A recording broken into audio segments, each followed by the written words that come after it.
Good morning mga buddy. Andito na naman po ako sa bukid. Tara bisitahin po natin tong sili ko kung ano ng itsura. At ito na nga po siya. Ushi. Mukha pa naman po siyang sili.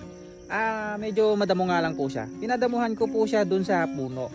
Pero dito po sa pagitan madamo pa po. Yan, ito na nga yung itsura ng sili ko mga buddy.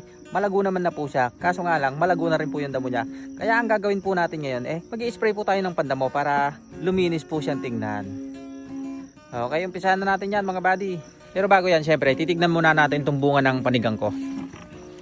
Ang hahaba Pwede na naman po yatang mamitas.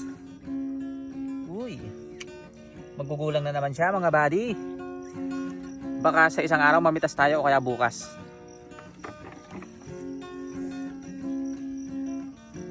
Yun o.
Grabe. Ang init na mga buddy. Ayan, dito ko po muna tatapusin yung pag-i-spray ko sa sili ng mga damo. Pero hindi ko pa po siya natapos na isprayan. Bali, babalikan ko na lang siya bukas mga buddy. Kasi naman hindi pa po ako kumain at maaga po akong lumusong dito. Saka may ginagawa pa po kasi ako sa bahay. Kaya kailangan ko po talagang umuwi. Okay, bukas ko na po ulit ito tuloy yung pag-i-spray ko sa sili. Kaya naman hanggang dito na lang muna mga buddy.